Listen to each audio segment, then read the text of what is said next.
Gonna try to do this quickly.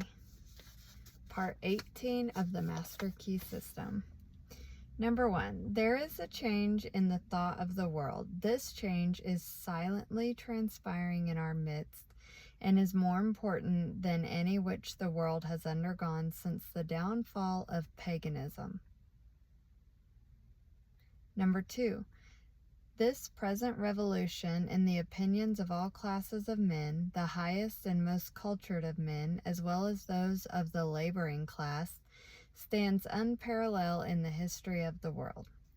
Number 3, science has of late made such vast discoveries, has revealed such an infinity of resources, has unveiled such enormous possibilities and such unsuspected forces, that scientific men more and more hesitate to affirm certain theories as established and beyond doubt, or to deny other theories as absurd or impossible. A new civilization is being born. Customs, creeds, and precedents are passing. Vision, faith, and service are taking their place. The fetters of tradition are being shed by humanity, and as the impurities of materialism are being consumed, thought is being liberated, and truth is rising full-robed before an astonished multitude. The whole world is on the eve of a new consciousness, a new power, and a new realization within itself. Physical science has resolved matter into molecules, molecules into atoms, atoms into energy, and it has remained for Mr. J.A. Fleming in an address before the Royal Institution to resolve this energy into mind. He says, in its ultimate essence, energy may be incomprehensible by us, except as an exhibition of the direct operation of that which we call mind or will. And this mind is the indwelling and ultimate. It is immanent in matter as in spirit. It is the sustaining, energizing, all-pervading spirit of the universe.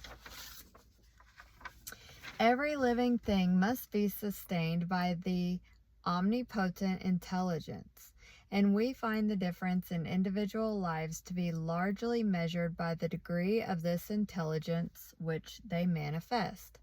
It is greater intelligence that places the animal in a higher scale of being than the plant, the man higher than the animal, and we find that this increased intelligence is again indicated by the power of the individual to control modes of action and thus to consciously adjust himself to his environment. It is the adjustment that occupies the attention of the greatest minds, and this adjustment consists in nothing else than the recognition of an existing order in the universal mind, for it is well known that the mind will obey us precisely in proportion as we first obey it. It is the recognition of natural laws that has enabled us to conquer time and space, to soar in the air, and to make iron float. And the greater the degree of intelligence, the greater will be our recognition of these natural laws, and the greater will be the power we can possess. It is the recognition of the self as an individualization of this universal intelligence that enables the individual to control those forms of intelligence which have not yet reached this level of self-recognition. And they do not know that this universal intelligence permeates all things ready to be called into action. They do not know that it is responsive to every demand, and they are therefore in bondage to the law of their own being. Thought is creative, and the principle on which the law is based is sound and legitimate, and is inherent in nature of things. But this creative power originates not in the individual, but in the universal, which is the source and foundation of all energy and substance. The individual is simply the channel for the distribution of this energy.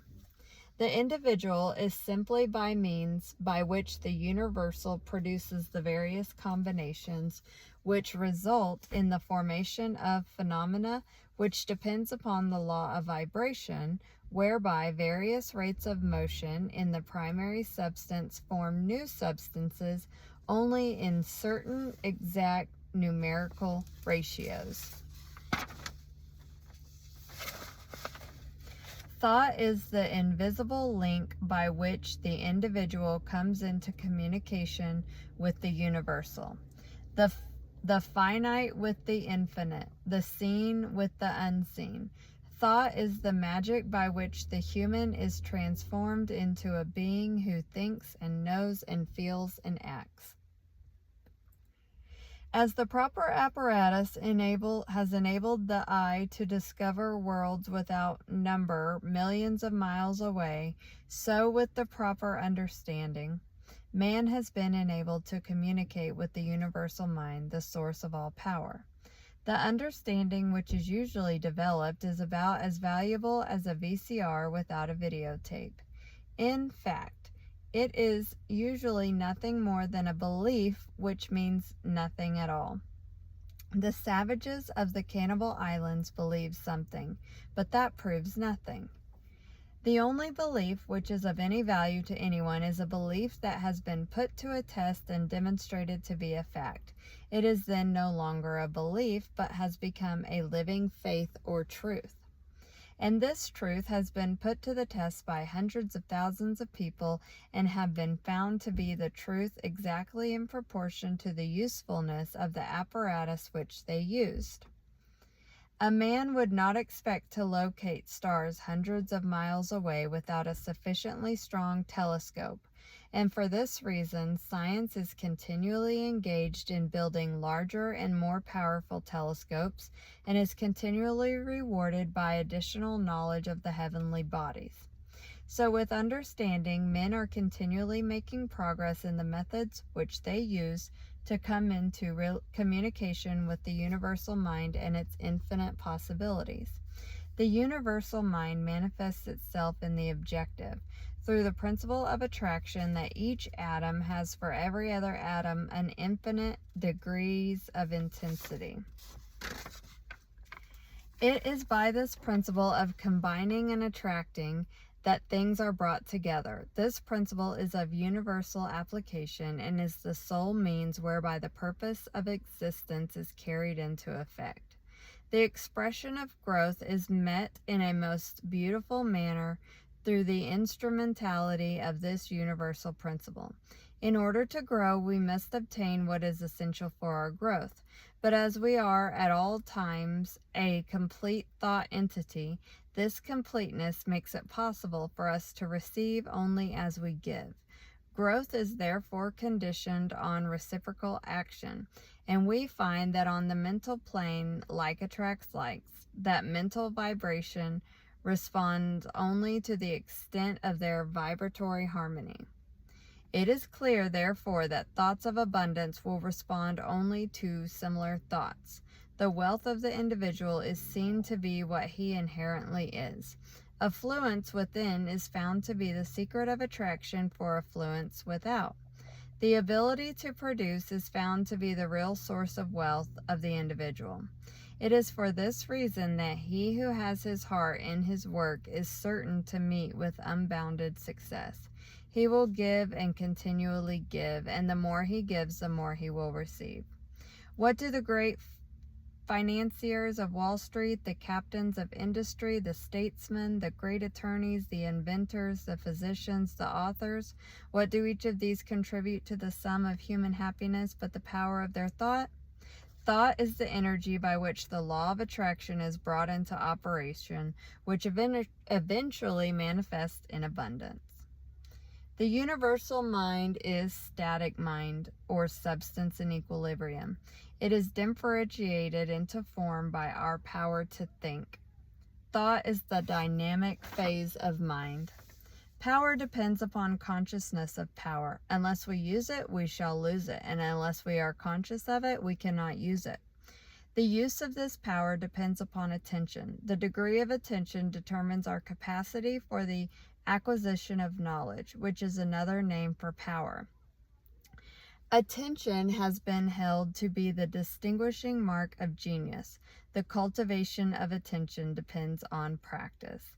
The incentive of attention is interest. The greater the interest, the greater the attention. The greater the attention, the greater the interest, action and reaction.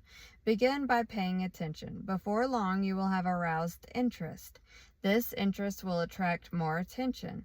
This attention will produce more interest, and so on. The practice will enable you to cultivate the power of attention. This week, concentrate upon your power to create. Seek insight, perception. Try to find a logical basis for the faith which is in you. Let the thought dwell on the fact that the physical man lives and moves and has his being in the sustainer of all organic life, air that he must breathe to live. Then let the thought rest on the fact that the spiritual man also lives and moves and has his being in a similar but subtler energy upon which he must depend for life. And that is in the physical world. No life assumes form until after a seed is sown, and no higher fruit than that of the parent stock can be produced.